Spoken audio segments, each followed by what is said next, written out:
طيب هنغطي اللي حصل في مؤتمر ابل بس من وجهة نظر يو اكس ديزاين. وهنا عندي تعليقين.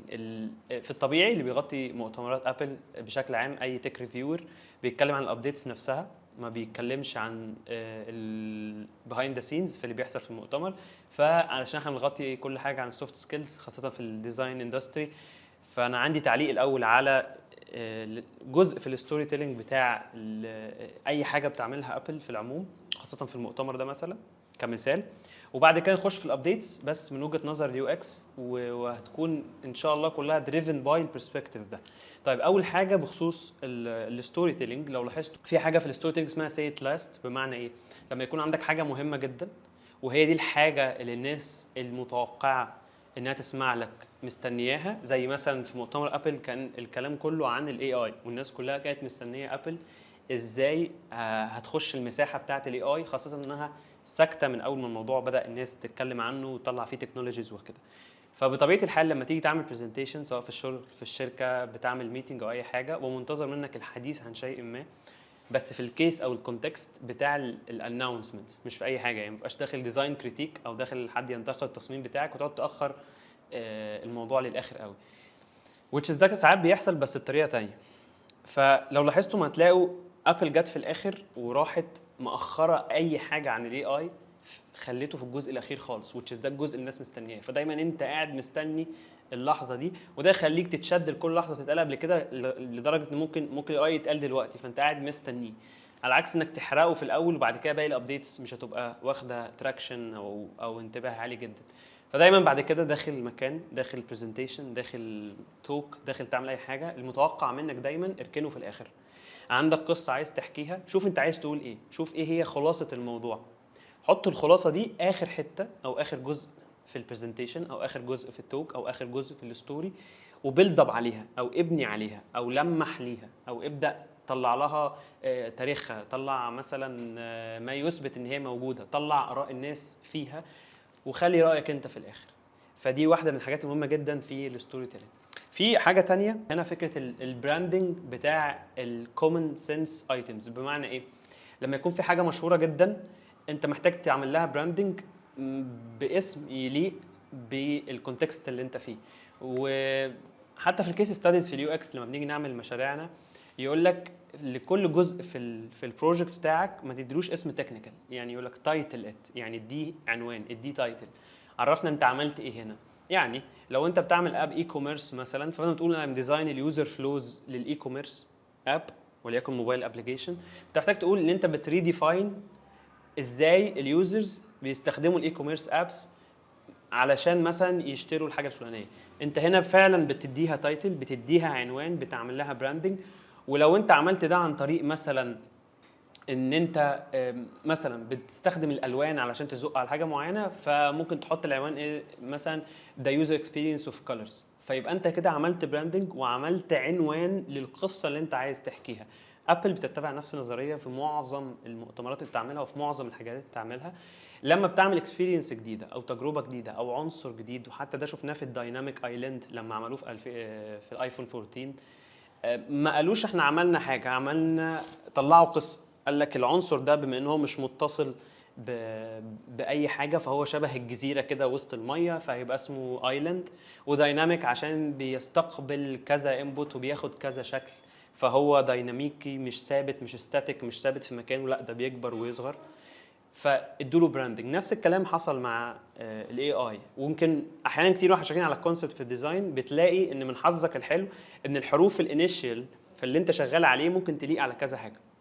فابل ما قالتش مثلا اي اي وسكتت ازاي نستخدمه، لا فكروا ازاي الاي اي هنديله عنوان وهنديله اسم.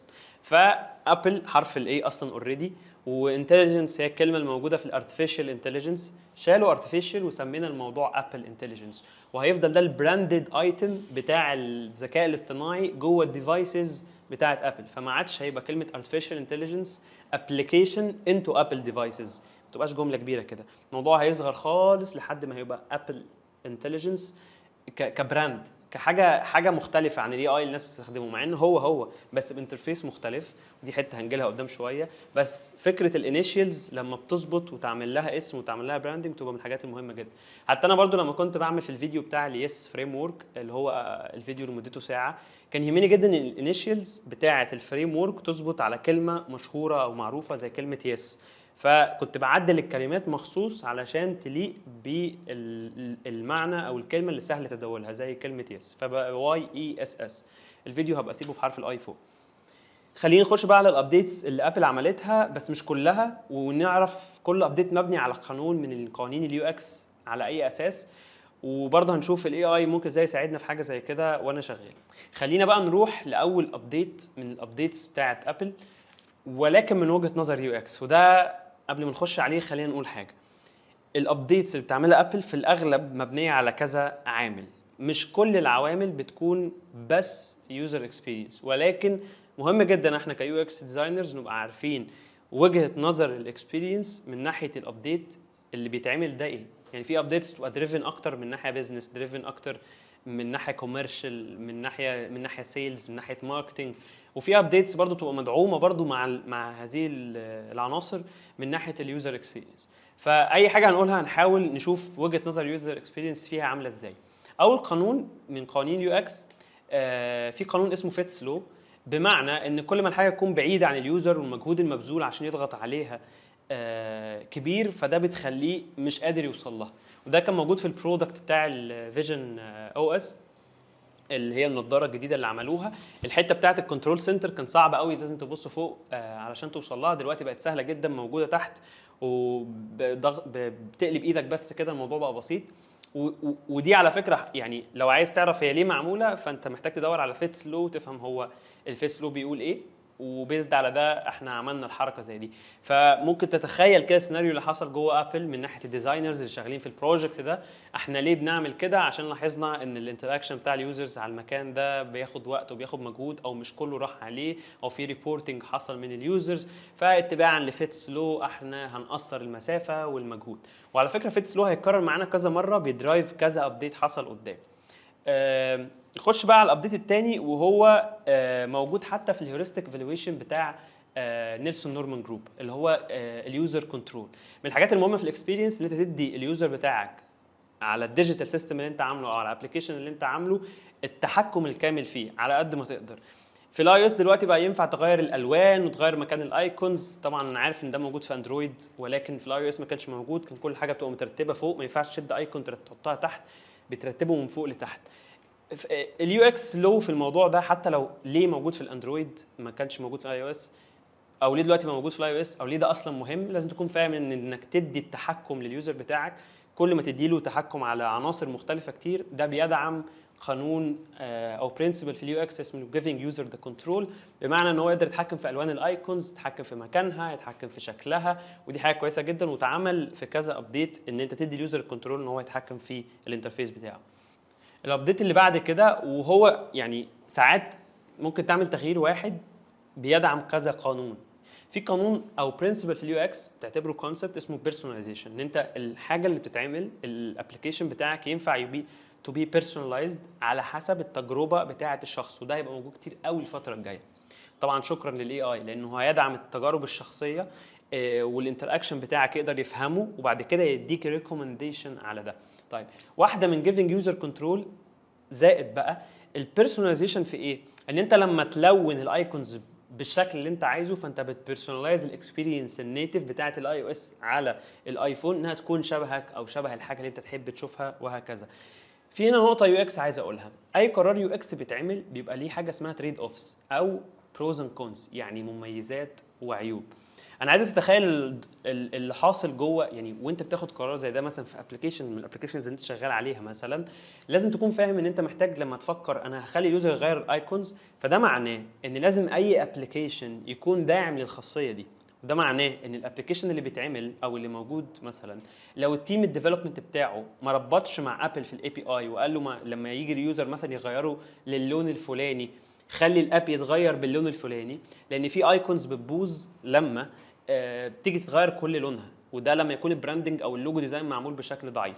فهنا لازم تكون فاهم ان انت تاخد قرار يو اكس ده هو قرار حلو وجميل يبان شكله جميل، ولازم تكون برضو حاسب فكره ان انت تحط كده في الكونز او العيوب بتاعته ان في بعض الابلكيشنز مش هتكون ادابتبل او يكون مش شكلها حلو لو اتغير كل الايكون انها يكون لون واحد، لان اللون او الثيم اللي بيتطبق ده بيطبق على الايكون كلها، ولو اللوجو مش معمول صح، لو الناس اللي دارسه براندنج في الاغلب لما يتحول هو كله للون واحد او مش معمول له معالجه ازاي يتلون بلون واحد، الشكل هيبقى بايظ وبالتالي الهوم انترفيس هيبقى شكلها وحش. فيبقى انا عملت بيرسوناليزيشن ولكن في النهايه طلعت انترفيس شكلها وحش.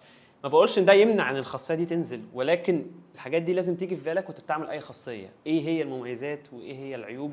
ودي من الحاجات اللي بحب اتكلم عنها في الابديتس، ان احنا نشوف وجهه نظر اليو اكس في الموضوع، ولو انا هطبق ده في شغلي ممكن اطبقه ازاي بشكل تحليلي. الحاجه رقم 4 واللي محتاجين نتكلم عليها هي فكره في حاجه اسمها انتراكشن ديزاين.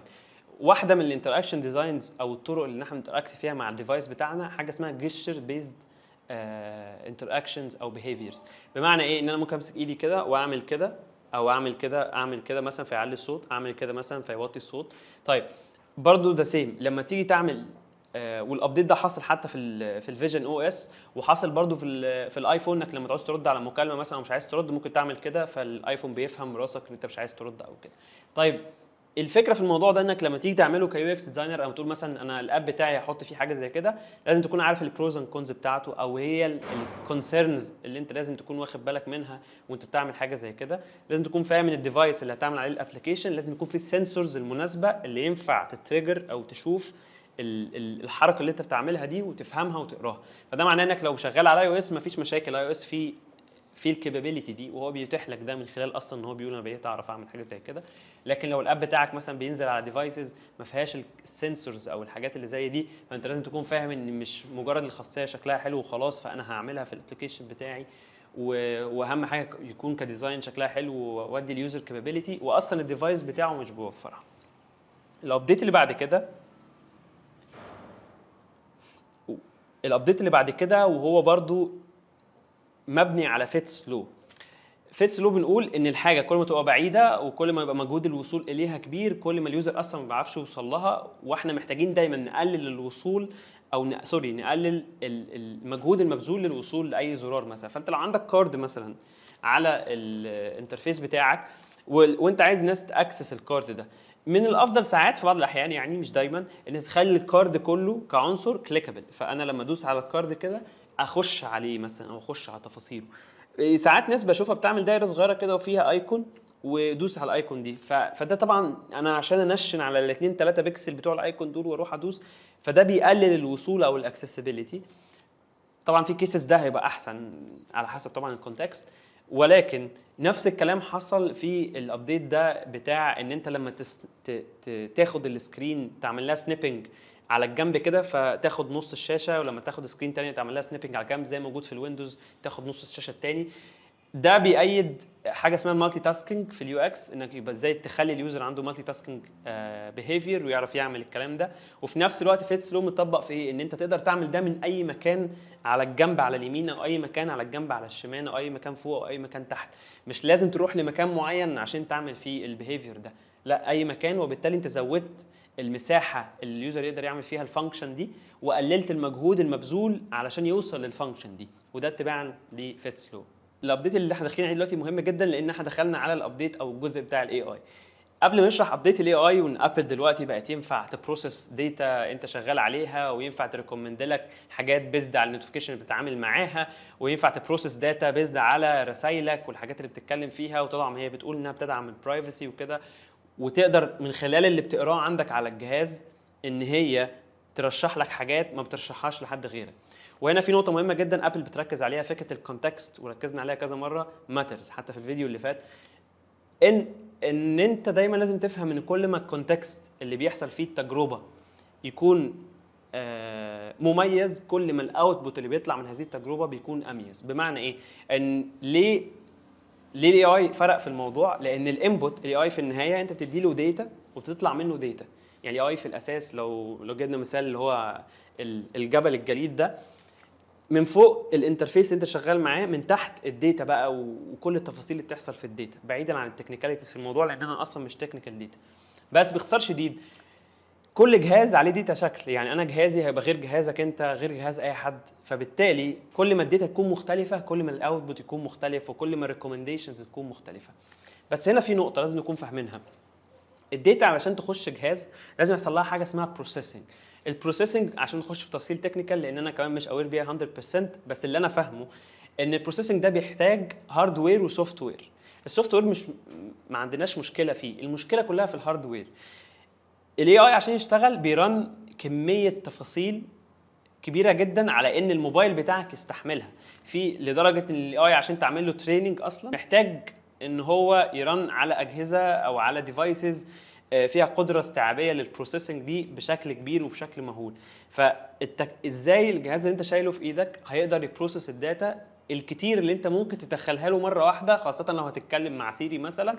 وعلشان كده ابل عملت انتجريشن عن طريق حاجتين، عن طريق ان انت لو اللي انت مدخله اكبر من قدره استيعاب ابل انتليجنس فهي هتبعت الكلام ده لتشات جي بي تي، وتشات جي بي تي كده كده عنده السيرفرز بتاعته وهتبعت عليها وبعدين الرد يجي لك تاني، او عن طريق الكلاود اللي انت بيحصل فيها حاجه زي اكستنشن، فيبقى الجهاز بتاعك مش بس موجود عندك، انت بيحصل يبقى عندك برايفت كلاود كده مأجرها انت اكنك مأجرها ببلاش من ابل، وبتتم عليها هذه العمليات وبتبعتها وبترجع لك. بس طبعا ده فيه كونسيرنز وليميتيشن، النتورك لو ضعيفه ممكن الموضوع ده ما يمشيش بشكل كويس.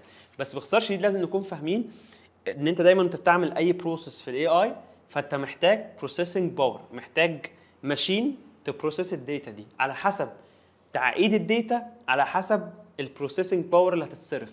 في حاجات بسيطه جدا لدرجه ان الايفون اللي في ايدك هيقدر يهندل الموضوع ده، في حاجات هتبقى صعبه جدا لدرجه ان الهاردوير اللي موجود في الايفون مش مكفي، فلازم ياخد الحاجات دي ويبعتها تعمل لها بروسيسنج وبعدين ترجع لك تاني. وهنا بقى الايشوز بتاعت البرايفسي والكلام ده كله هيظهر.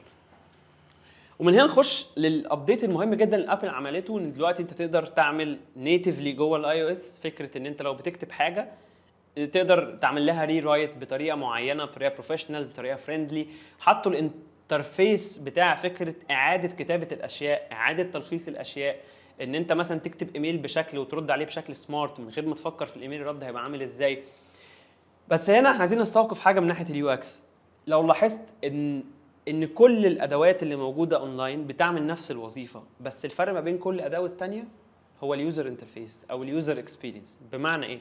وهنا تيجي فرصه اليو اكس ديزاينر، لازم يكون فاهم حاجه كويسه جدا، ان الانتراكشن او الانتراكشن ديزاين، بالذات الانتراكشن ديزاين وده تخصص جوه اليو اكس، هو اللي هيبقى فارق جدا ما بين كل اداه والثانيه، ما بين النيتيف اي او اس او مثلا النيتيف اندرويد، ما بين مثلا طريقه الكتابه اللي موجوده على جالاكسي مثلا او نوت، وما بين طريقه الكتابه اللي موجوده على الايفون او موجوده على اي مثلا برنامج تاني على الانترنت. هتلاقي كله بيأدي نفس الوظيفه، بس تخيل معايا على ليفل الانتراكشن. بمعنى ايه؟